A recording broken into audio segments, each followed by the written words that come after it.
कि लोकतंत्र को भी चला रहे हो तो इस तरीके से तो मत चलाओ कि जिन जनता के लिए आपने लोकतंत्र बनाया आप उन्हीं का शोषण करने लगो। आप उन्हीं से वोट ले रहे हैं, उन्हीं के लिए चुनकर आए और उन्हीं के साथ में धोखा करने लगते हैं। सनातनी खिलाफ हो रहा है क्या मोदी जी के? सनातन खिलाफ हो रहा है क्योंकि वो सनातन के खिलाफ हो रहे हैं। भारत में भारत के जैसा अगर उनके पास पावर है तो उन्होंने ऐसी कौन सी चीज कर दी जिससे समझ में आए कि हाँ भारत में एक सनातन का पुनरुद्धार हो रहा है। ना तो उनसे मंदिर मुक्त होते हैं, ना उनसे गौरक्षा होती है।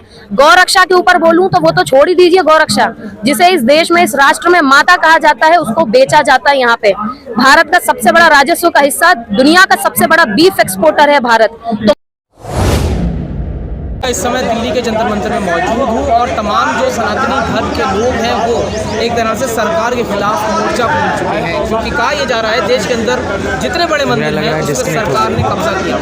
2 लाख करोड़ का चंदा आता है और सरकार वो खत्म कर जाती है या फिर दूसरे समुदाय दूसरे धर्म के लोग हैं उन पर निवेश एक तरह से और खर्च जो है वो किया जा रहा है। मेरे साथ इसी चर्चा के लिए एक महिला मौजूद है। सर मैम नाम बताइए, कहाँ से? मैं भोपाल से आई हुई हूँ। मेरा नाम सरोज पाटीदार है।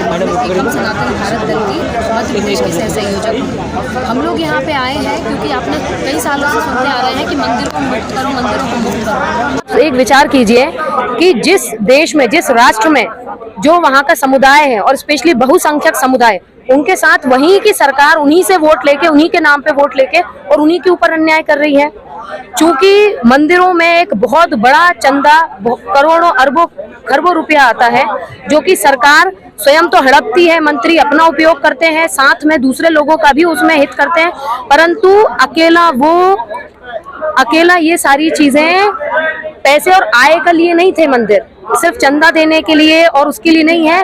मंदिर है हमारे यहाँ पर धर्म का संचार करने के लिए, हमारी पीढ़ियों, आने वाली जनरेशंस को, उनकी संस्कृति को पीढ़ी दर पीढ़ी आगे ले जाने के लिए। ऐसा क्यों किया जा रहा है? क्या लगता है जो क्वांटिटी है, जो मतलब स्वर्ण समाज है उसकी 10-12% क्वांटिटी है, इसलिए आप लोगों की बात नहीं सुनी जा रही है इतने साल से? क्योंकि 14 में जब सरकार बीजेपी की बनी थी तो कहा गया था राम मंदिर बनेगा, तमाम चीजें होंगी और वोट हासिल किया था। 2 बार सरकार बन चुकी है, 9 साल हो चुके हैं, आज आप लोग फिर से सड़क पे हैं। देखिए, बातें तो आप जानते हैं राजनीति में हर प्रकार के लोग हैं और अभी तक जो लोग रहे हैं उनका एक ही चरित्र रहा है कि बातें करो, वोट ले लो, जीत जाओ और फिर क्या करना है, क्या सुनना है, आवश्यकता ही क्या है किसी को सुनने की।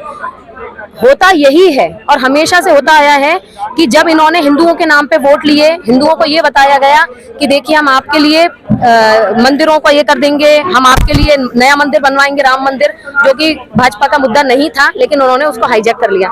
ऐसे ही कई सारी चीजों में कि हम ये कर देंगे, देखिए हमने उज्जैन में कॉरिडोर बनवाया है, देखिए हमने काशी में विश्वनाथ में कॉरिडोर बनवाया। तो हमारा कहना ये है कि हमने कब कहा कि हमें कॉरिडोर चाहिए है? हम कह रहे हैं अगर आप हमसे वोट ले रहे हो मंदिरों के नाम पे, सनातन धर्म के नाम पे, हिंदुत्व के नाम पे वोट ले रहे हो तो भाई हमारी तरफ, हमारे लिए भी बोलो, हमारे लिए कुछ करो। नहीं तो फिर जाग नहीं पा रहा है क्या? हिंदू जाग नहीं पा रहा है? हिंदू जाग गए हैं, हिंदू जाग रहे हैं, लेकिन क्या होता है कि ये लोग फिर से आते हैं 4-5 साल में, फिर बड़े बड़े वादे करते हैं, फिर जनता को कुछ ना कुछ नई नई चीजें दिखा के, विकास के रास्ते दिखा के बेवकूफ बनाते हैं और नहीं कर पा रहे। मंदिरों का विकास तो हुआ है, वैसे मंदिरों का किस रूप में विकास हुआ है? उज्जैन में जो मूर्तियां उड़ गई और तमाम जो चीजें हैं वो दिखाई गई हैं। सिक्योरिटी की क्या आवश्यकता है मंदिरों को? एक बात बताइए, लगवाए गए हैं। 150 सालों में तुम लोगों ने विकास कर दिया, जो हजार सालों से मंदिर खड़े हैं उनको किस चीज ने संरक्षण दिया था? ये आज की वर्तमान सरकारों ने। आप स्वयं सोचिए कि जो आज वर्तमान सरकार है, सरकारें अच्छी नहीं, पहले की सरकारें भी अच्छी नहीं थी, वर्तमान सरकारें भी अच्छी नहीं है। देश सुरक्षित हाथों में, मंदिर सुरक्षित नहीं, देश सुरक्षित हाथों में बिल्कुल नहीं है। ये सब क्या होता है, जिसके हाथ में सरकार होती है उसके हाथ में मीडिया होता है, उसके हाथ में सारी पावर होती है, उनको वो डिसाइड करते हैं किसको आगे करना है किसको नहीं करना है। उन्हें जो पसंद आती है उनके फेवर की न्यूज उसको आगे कर देते हैं और जो उनके अगेंस्ट होती है उसको दबा दिया जाता है। सीधी सी बात है। आम सरकार के अंदर योगी जी हैं जो कि मठ चलाते थे, मोदी जी हैं, तमाम नेता हैं, तमाम जो पंडे हैं वो हैं बड़े बड़े जो सरकार के साथ खड़े हैं। क्या लगता है राजनीति सब पे भारी हो रही है? राजनीति नहीं, यहाँ पे स्वार्थ हावी है, क्योंकि राजनीति एक तरीके से पावर का सोर्स रहा है और जिसके हाथ में सत्ता आती है फिर वो अपने मनचाहे तरीके से चलाने लगता है। यदि मैं भारतीय राजनीति की बात करूं तो यहाँ पे राजनीति राजधर्म के आधार पे चलती थी, जहाँ पे लोग धर्म का पालन करते थे। जो भी राजतंत्र था, राजा था, पुरोहित थे, मंत्रिमंडल होता था, मंत्री परिषद होता था, ये सब धर्म के अनुसार कार्य करते थे, कोई भी मनचाहे तरीके से नहीं चलाता था। यदि राजा अधर्मी हो जाता था तो उसको हटा दिया जाता था, मार दिया जाता था या उसका विरोध किया जाता था। अधर्मी हो गए हैं क्या? अब उनका तो मैं नहीं पता मुझे कि अकेले उनका हाथ है या उनके पूरे मंत्रिमंडल का या पूरे पीएमओ का, या उन्होंने जिन जिन भी स्टेट्स में जो अच्छा करना भी चाहते हैं उनके ऊपर कितना प्रेशर होता है, वो पत्रकारों को ज्यादा अच्छे से पता है कि किस प्रकार से चीजें हो रही हैं। जी, आप चाहती हैं कि संविधान हट करके राजतंत्र लागू होना चाहिए? मैं ये नहीं कहती कभी भी कि जो पुरानी व्यवस्था थी वो सही थी और आज की गलत है। मेरा कहना सिंपल सा है कि यदि पुरानी व्यवस्था को सोच के बनाई थी और आपने नया अगर हर चीज को रिफॉर्म कर रहे हो, ठीक है, आज राजतंत्र की जगह लोकतंत्र है, परंतु यदि लोकतंत्र को भी चला रहे हो तो इस तरीके से तो मत चलाओ कि जिन जनता के लिए आपने लोकतंत्र बनाया आप उन्हीं का शोषण करने लगो। आप उन्हीं से वोट ले रहे हैं, उन्हीं के लिए चुनकर आए और उन्हीं के साथ में धोखा करने लगते हैं। सनातनी खिलाफ हो रहा है क्या मोदी जी के? सनातन खिलाफ हो रहा है क्योंकि वो सनातन के खिलाफ हो रहे हैं। जो व्यक्ति सनातन धर्म के अगेंस्ट जाएगा, भारत उसका सपोर्ट नहीं करेगा। लोगों की आंखें कुछ समय तक आप धूल झोंक सकते हो, लेकिन धूल साफ होने के बाद दिखाई देना मोदी जी हिंदू विरोधी हो गए हैं क्या? वो उनकी बातों से तो यही लग रहा है, उनके कामों से तो यही लग रहा है। क्या ऐसा काम कर दिया मोदी जी ने जो आप कह रही हैं हिंदू विरोधी हो गए मोदी जी? आप एक बात बताइए, चाहे मंदिरों के ऊपर बात हो, चाहे स्कूली शिक्षा पे बात हो, उन्होंने शिक्षा बिल लेकर आए, एजुकेशन बिल ला रहे कर रहे हैं, आज तक कुछ नहीं हुआ है। भारत में भारत के जैसा अगर उनके पास पावर है तो उन्होंने ऐसी कौन सी चीज कर दी जिससे समझ में आए कि हाँ भारत में एक सनातन का पुनरुद्धार हो रहा है। ना तो उनसे मंदिर मुक्त होते हैं, ना उनसे गौरक्षा होती है। गौरक्षा के ऊपर बोलूं तो वो तो छोड़ ही दीजिए, गौरक्षा जिसे इस देश में, इस राष्ट्र में माता कहा जाता है, उसको बेचा जाता है। यहाँ पे भारत का सबसे बड़ा राजस्व का हिस्सा, दुनिया का सबसे बड़ा बीफ एक्सपोर्टर है भारत, तो मतलब शर्म आनी चाहिए फिर। और फिर मैं उसमें ये कहूँ, बड़े जो है मुस्लिम में नहीं है, नॉन मुस्लिम में ही ज्यादा है जो बड़े बड़े एक्सपोर्टर है। एक्सपोर्टर तो वो है ही। मैं यहाँ पर सरकार ने कौन से आधार पर ये पॉलिसी और लीगल कर रखा है?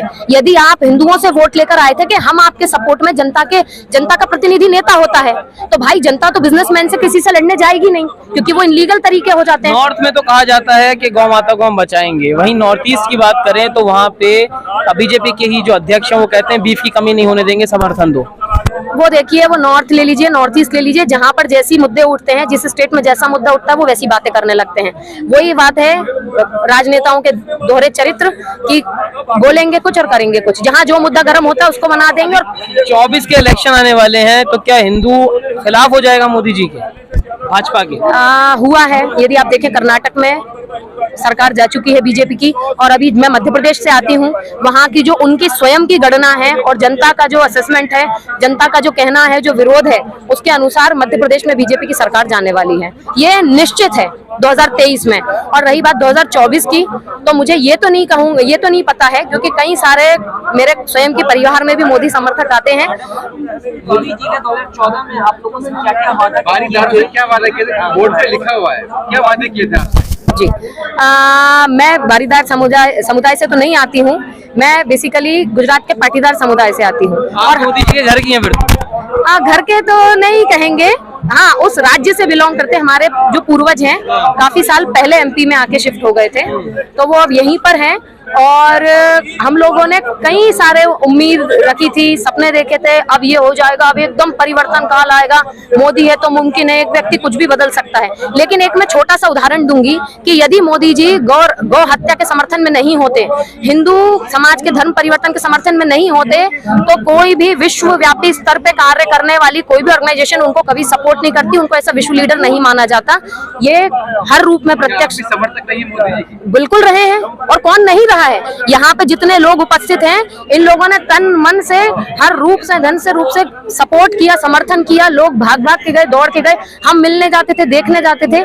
पर जब पता चला, जब उनकी सच्चाइयां दिखने लगी कि ये कह तो कुछ और रहे थे, हो क्यों और रहा है, तब समझ में आया कि नहीं भैया, ये सब बातें हैं। लगता है मंदिरों का चंदा है वो कौन ले रहा है, कहाँ जा रहा है? मंदिरों का चंदा अलग अलग, हाँ अलग अलग स्टेट्स में अलग अलग प्रकार से उसका उपयोग हो रहा है। अलग अलग लोग जिसकी जहाँ पे जो जैसे हड़प पा रहा है, जो जिस प्रकार से उपयोग कर पा रहा है, उस प्रकार से किया जा रहा है। ये जहाँ पर केंद्र सरकार के हाथ में आ रहा है, वो क्या कर रहे हैं, जहाँ पर उनको फंड्स देने हैं, चाहे अल्पसंख्यक आयोग को, चाहे दूसरे जगहों पर, वो उसी पैसों का उपयोग करते हैं, क्योंकि फ्री का आ रहा है। उसमें कौन सा सरकार ने कोई कार्य किया है? और जहाँ पर जिस मंदिर में 10-20 लोगों की आवश्यकता होती है, स्टाफ के लिए वहाँ ये लोग 100 का स्टाफ लगाते क्यों? और वहाँ पे जो नौकरियां होती हैं, वो जिन लोगों की सिफारिशें आती हैं उनको जॉब दे देते हैं और मोटी मोटी सैलरीज दी जाती हैं। क्योंकि जनता जब जा रही है, पैसा कोई चढ़ाया जा रहा है, तो उसमें कौन सा कोई उनका व्यवस्थाएं लगी हैं, वो तो फ्री फंड का मिल गया उनको। 2 साल गुजरे हैं मोदी सरकार के, क्या क्या काम किए हैं, क्या कुछ गिना सकते हैं कि जो अच्छे काम किए? जी, ऐसा मुझे तो, मैं अगर विकास के नाम पे बात करूं तो बीजेपी ने कुछ कुछ चीजें बदली हैं, परंतु अगर मैं हिंदुओं के संदर्भ में बात करूं या फिर भारत के उत्थान के, जो यहाँ की संस्कृति रही पीढ़ियों सदियों से, उसके अनुसार कोई मुझे कार्य होता नहीं दिखा। इन्होंने वही कांग्रेस के ढर्रे को आगे बढ़ाते बढ़ाते बढ़ाते वही जो अंग्रेजी तरीके से चाहे हमारा संविधान निर्माण किया गया हो, चाहे अंग्रेजी तौर तरीके अपनाए गए हो, उसी को प्रमोट किए जा रहे हैं, वही विकास के नाम लिए जा रहे हैं, पर होता जाता उससे कुछ नहीं है। आप एक बात बताइए, कितने आप मकान बना देंगे, कितनी आप योजनाएं चला के कितनों को फ्री में पैसे बांट देंगे, कितनों की मध्य प्रदेश में लाडली बहना योजना इन्होंने लागू की है, जहां तक है केंद्र सरकार की इसमें सहमति है। आप बताइए, 125 करोड़ फॉर्म भरे और हर महिला को 1000 रुपए पर मंथ जाने हैं, और ये भी हमने ग्राउंड रिपोर्ट निकाली है कि जिन लोगों को वास्तव में आवश्यकता उन तक नहीं पहुंचता, जो लोगों को पास अवेलेबल करवा पाए डॉक्यूमेंट उन तक पहुंच जाता है। तो ये कौन सी चीज होती है? अगर देश में जो सपोज जो मंदिरों का चंदा है, उससे अगर देश की जनता रोटी खा लेती है तो उससे आपत्ति है? क्योंकि आज भी देश के अंदर 80 करोड़ लोग ऐसे हैं जो फ्री का अनाज खाते हैं, उनके पास खाने को नहीं है। नहीं, मैं बिल्कुल मानती हूँ कि यदि कोई असहाय है, जिसके पास नहीं है, वो ये करे कि उसके लिए किया जाए। परंतु एक बात बताइए, क्या जो धर्मशालाएं, जो मंदिरों से जो लंगर चल रहे हैं, फ्री फूड डिस्ट्रीब्यूशन चल रहे हैं, क्या वो मंदिर और धार्मिक संस्थान नहीं करते? क्या वो सरकारों को बीच में ठेकेदार बन के आवश्यकता है कि आप मंदिर से वही फंड मंदिर से लो, अपने लोग कमाई कर लो, उसके बाद बचा कुचा गरीबों में बांट दो? अरे भाई, अगर ज्यादा है तो ऑर्डर कर दो, मंदिर खुद खिला देगा, डायरेक्ट आपसे अच्छा भोजन खिला देगा, खिलाता ही है। सवाल ये है कि अभी आप समर्थक रहे हैं, मोदी जी के समर्थक रहे हैं, और आगे जो 24 में इलेक्शन आ रहा है, तो आपके वादे पूरे नहीं हुए तो क्या विकल्प देखते हैं? अगर वादे पूरे नहीं हुए 24 में क्या विकल्प? उसके लिए हम विकल्प लेकर आए हैं, सब लोग मिलके। एकम सनातन भारत दल विकल्प है। पूछते रहे कई लोग क्या विकल्प है, क्या विकल्प है। हम लोगों ने बहुत वेट करने के बाद जब देखा कि हाँ ऐसी कोई पार्टी निर्मित हो रही है, तो हम सब लोग जुड़े हैं। और मैं भोपाल में इस चीज के लिए, भोपाल में अकेले नहीं, पूरे मध्य प्रदेश में कार्य कर रही हूँ। और अगर हुआ संभव तो भगवान ने चाहा तो इसी विधानसभा इलेक्शन में इसका परिणाम दिखाई देगा।